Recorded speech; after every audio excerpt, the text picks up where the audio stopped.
Halo, ketemu lagi dengan saya Yusdila Sutianto. Kali ini saya ingin membahas materi terkait hipnoterapi secara khusus. Judulnya adalah 7 gejala psikodinamika yang bisa diatasi dengan hipnoterapi. Jadi sumber yang saya ambil adalah dari bukunya Roy Hunter yang dia mengupas terkait kajian Charles Tebet. Siapa itu Charles Tebet dan Roy Hunter? Yang jelas mereka adalah seorang legend dalam dunia hipnoterapi gitu ya. Oke, stay tune ya. Oke, apa itu psikodinamika? Teori psikodinamika merupakan teori yang berusaha menjelaskan hakikat dan perkembangan pribadi seseorang yang terbentuk dari hasil dinamika interaksi dalam pikiran manusia. Kemudian keduanya saling mempengaruhi dan dipengaruhi oleh lingkungan sosialnya. Jadi psikodinamika adalah tentang dinamika kejiwaan seseorang lah ya. Dinamika mental proses seseorang dan berpikiran di dalam pikirannya yang terjadi dalam pikirannya dan interaksi dengan lingkungan sosialnya.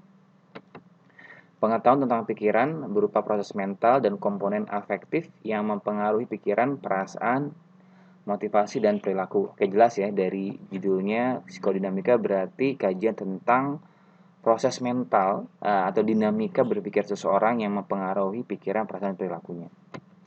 Apa sih gejala itu? Kenapa judulnya gejala psikodinamika? Jadi memberikan model untuk menjelaskan simptomatologi yang terjadi pada seseorang dan keterbatasan fungsi interpersonal atau personal.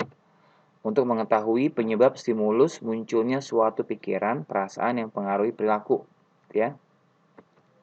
Untuk mengetahui penyebab gejala-gejala psikosomatis yang terjadi pada seseorang, untuk mengetahui gangguan-gangguan yang terjadi pada seseorang dan penyebabnya. Jelas, berarti kalau misalkan kita ngomongin gejala psikodinamika, kita bahas tentang apa penyebab sebuah keadaan mental, apa penyebab sebuah kondisi diri seseorang gitu ya.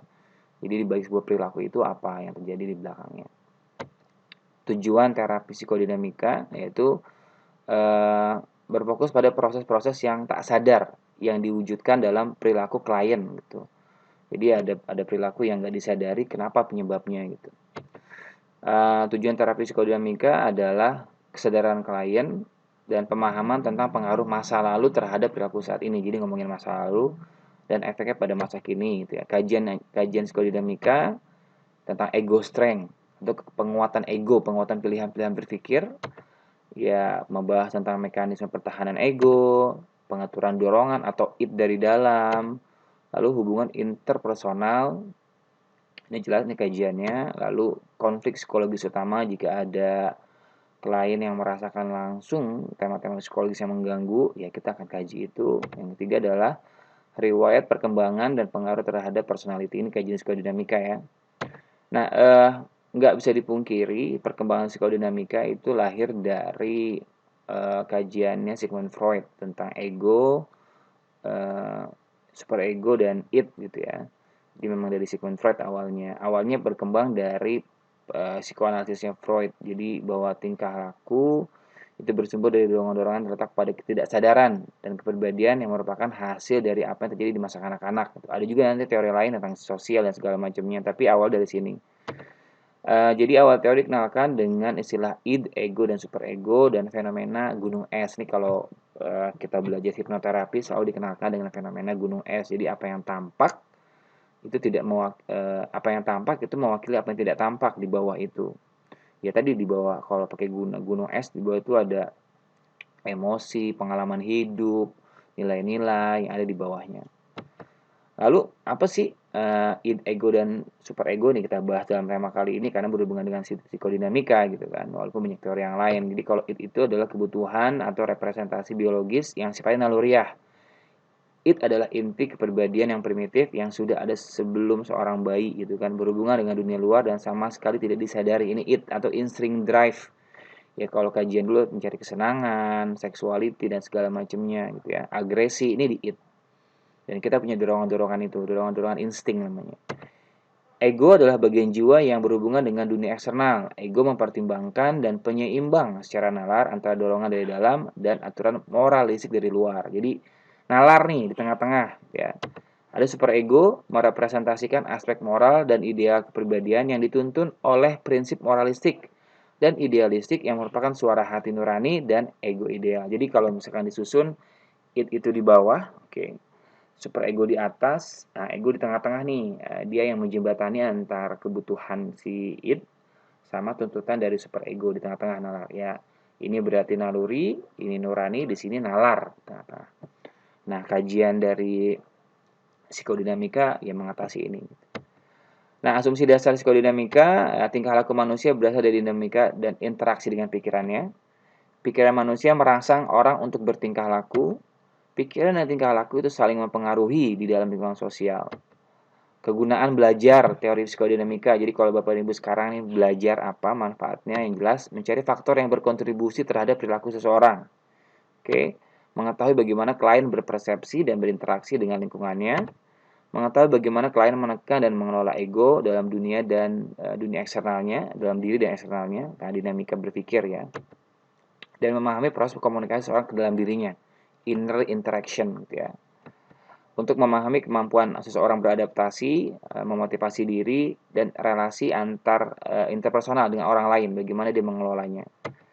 Untuk melakukan assessment, penilaian terhadap kekuatan maupun keberfungsian sistem ego. Lagi-lagi dalam dunia psikoterapi, kita selalu membahas tentang keberfungsian ego dan respon yang ideal. Nah, sekarang kita fokus nih, gejala psikodinamika yang bisa dibantu dalam hipnoterapi. Jadi saya tambahkan, apa sih hal-hal yang bisa dibantu dengan hipnoterapi? Yaitu hal-hal yang berhubungan dengan pikiran, perasaan, dan perilaku. Nah, ketiga tema ini adalah tema-tema yang dinamis yang terjadi dalam pikiran kita. Dalam tema mental health, ya semuanya akan naik turun gitu ya. Oke, yang pertama, apa sih yang bisa dibantu? Yaitu adalah imprint atau atribusi. Apa tuh imprint? Jejak dan keyakinan yang ditanamkan kepada seseorang di dalam masa tumbuh kembangnya oleh figur otoritas. Jadi apapun yang ditanam sama orang tua kita, orang-orang dewasa di sekitar kita, itu bisa mempengaruhi kita.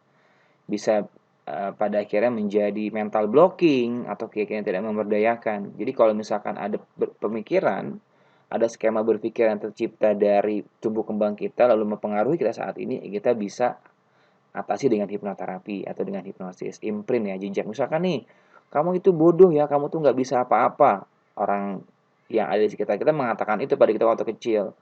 Lalu kamu tuh sombong, akhirnya kita bawa skema berpikir itu sampai dewasa. Nah, hal ini kalau sudah membelenggu, membuat kita nggak produktif, ya kita bisa atasi dengan hipnoterapi, ya. Yang kedua adalah apa sih hal yang bisa diberesin sama hipnoterapi? Tadi masalah yang belum terselesaikan, unfinished business, masalah-masalah di masa lalu yang akhirnya mempengaruhi pola pikir. Mungkin juga bisa mempengaruhi masalah kesehatan gitu ya, dalam tema-tema yang ekstrim gitu, banyak hal. Jadi dari TBETS gitu kan, jari-jari itu mewakili psikosomatis, gatal-gatal, migrain. Kalau kita bicara teori tungku ya, tungku api itu, jadi kalau api itu semakin membara, ada emosi yang nggak bisa diredam, akan mempengaruhi nanti tungkunya, retak-retak gitu. Jadi pikiran bawah sadar, ada emosi yang bergejolak lalu nggak diberesin, ya akan mempengaruhi nanti. Ya kita kan juga seperti itu ya. Jadi alam bawah sadar akan mencari perhatian dari pikiran bawah sadar. Kata TBETS, bahasa tubuh tubuh bisa memberikan informasi terhadap apa yang ada di pikiran gitu ya. Jadi yang menurut TBETS, definisi dari psikodinamika adalah bagaimana pikiran, perasaan, perilaku mempengaruhi nanti bukan cuma emosi tapi tubuh. Jadi psikodinamika ini seringkali menjadi penyebab kompleks bagi seorang hipnoterapis. Jadi karena memang tema kita pikiran, perasaan, dan perilaku, jadi kita perlu siap tuh bagaimana pada akhirnya nanti klien menyelesaikan masalah yang belum selesai, melepaskan masalah yang belum selesai gitu. Ya hipnoterapis bekerja di sini. Lalu yang ketiga adalah secondary gain, keuntungan tersembunyi. Ya, ini gejala-gejala yang menawarkan hadiah atau harapan yang tersembunyi gitu kan. Orang nggak mau berhenti merokok, orang nggak mau ditinggalkan pacarnya. Jadi secondary gain itu keuntungan sekunder yang nggak mau dihapus oleh seseorang. Ya. Ini juga bisa dihadapi ya. Yang paling sering terjadi adalah orang nggak mau kehilangan sebuah kecanduan-kecanduan. Ya tadi merokok, belanja, cinta, dan itu nggak tampak sekali gitu ya. Ketakutan juga bisa jadi untuk salah satu menghindari itu mendapatkan keuntungan. Oke, dalam beberapa banyak kasus keuntungan sekunder mungkin berupa perlindungan seseorang yang tetap kelebihan berat badan dan melindungi diri dari orang yang pada suatu hubungan. keuntungan lainnya adalah mendapatkan perhatian. Misalkan nih ada seorang bapak yang ingin mendapatkan perhatian dari anak, makanya dia sakit, simpati, keinginan untuk memanipulasi seseorang. Jadi ini sering terjadi lah dalam kehidupan kita sehari-hari gitu. Orang yang mendapat perhatian akhirnya melakukan sesuatu. Secondary gain itu ya. Identifikasi masalah-masalah yang muncul karena orang mengidentifikasi seorang lain gitu kan. Dia mengidentifikasi pahlawan dan segala macamnya. Jadi mempengaruhi pola pikirnya. Jika itu mengganggu ya hipnoterapi bisa mengatasinya. Oke, jadi ada seseorang yang kalau di dalam bukunya Charles Babbage gitu ada seseorang yang ingin seperti idolanya John Wayne gitu kan. Tapi idolanya ini rupanya mempunyai kebiasaan sebagai perokok gitu kan. Akhirnya dia meniru dan mengikutinya. Itu juga bisa diredam dengan hipnoterapi, identification. Inner conflict, ya banyak orang yang mengatakan bahwa hipnoterapi hanya sekedar tentang sugesti, tapi juga banyak gitu ya. Bisa digunakan untuk menghadapi tema-tema yang inner conflict, konflik batin. Misalkan orang dalam hal ingin melaksanakan hal buruk gitu kan, dia ingin pergi ke tempat prostitusi tapi ada bagian dirinya yang enggak gitu. Kita bisa cari tahu nih alasan positifnya apa. Atau orang sedang memilih sebuah pilihan antara ingin bisnis atau ingin jadi karyawan, atau rekonsilidasi ego lah, koordinasi antar ego untuk diselesaikan. Oke, jadi konflik batin bisa dibantu dengan hipnoterapi agar orang bisa menyelesaikan konflik internalnya ya. Yang keenam adalah pengalaman di masa lalu. Oke, ini dalam satu tumbuh kembang siapapun kita pasti pernah punya pengalaman nggak menyenangkan. Lalu pengalaman-pengalaman itu kita simpan, direpresi di pikiran bawah sadar. Misalkan ada anak kita waktu kecil pernah dikejar sama anjing gitu kan, akhirnya sampai dewasa takut sama anjing, atau ada fobia-fobia di masa lalu, ada pengalaman nggak menyenangkan yang menimbulkan fobia. Jadi pengalaman di masa lalu itu yang akhirnya tersimpan di pikiran bawah sadar. Nah, berarti dari sini tujuan dari hipnoterapi bukan cuma sekedar sugesti, tapi juga bisa berupa eksplorasi. Bisa diedit gambarnya, bisa dirubah gambarnya, punya makna. Jadi ya kalau misalkan dalam dunia neuroscience bagaimana akhirnya terjadi rekonsilidasi memori atau new mini experience gitu ya. Jadi ya ini tema-tema yang emosional yang belum beres akhirnya menyebabkan pengalaman yang fobia. Pengalaman di masa lalu ini bisa dibereskan kalau pengalaman di masa lalu itu akhirnya menghambat mental seseorang gitu ya. Artinya mental nggak move on, banyak hal gitu ya. Ini yang ketujuh adalah penghukuman diri sendiri karena mungkin di masa lalu melihat orang tua seperti apa, akhirnya ingin memenuhi kebutuhan orang tuanya atau memberikan hukuman kepada orang lain, self punishment gitu ya. Jadi terkadang alam pikiran bawah sadar memanjakan diri dalam menghukum diri atau orang lain dan menghilangkan perasaan bersalah dan untuk menghindari kemungkinan hukuman dari yang lebih tinggi. Misalkan seorang profesional yang bekerja dengan saya dan kelelahan membiarkan orang lain mengambil keuntungan darinya, menciptakan kebutuhan untuk bekerja lebih keras untuk menyenangkan perusahaannya dan keluarganya serta untuk amal. Alam bawah sadarnya mengatakan itu menghukumnya karena serakah dan egois uang selama saya remaja. Jadi ada nih, misalkan nih ada teman gitu kan yang dia susah gitu untuk memulai hubungan dengan orang lain, selalu berganti-ganti pasangan gitu. Rupanya di masa kecil pernah punya pikiran di mana bahwa dia akan balas dendam karena ibunya pernah disakitin gitu. Atau sebaliknya, ada juga seorang laki-laki yang ingin balas dendam kepada perempuan. Akhirnya dia memainkan perempuan. Nah, self punishment dan hukuman kepada orang lain ini bisa dibantu oleh hipnoterapi. Nah, 7 hal ini adalah gejala psikodinamika yang diambil dari Charles Babbage yang bisa dibantu dengan hipnoterapi gitu ya. Lalu apa kesimpulannya? Hipnoterapi bisa membantu seseorang yang mengalami gejala psikodinamika. Jadi masalah-masalah di mentalnya gitu ya, gangguan-gangguan mental. Ya, sifatnya komplementer, pelengkap. Lalu bentuk terapi yang diberikan akan disesuaikan dengan gejala psikodinamika yang muncul. Nah, ini kenapa saya tawarkan karena orang masih berpikir bahwa hipnoterapi itu hanya sekedar tentang sugesti, yang padahal tidak juga. Di situ ada eksplorasi, ada konsultasi, ada analisis, ada ego straightening, ada banyak hal.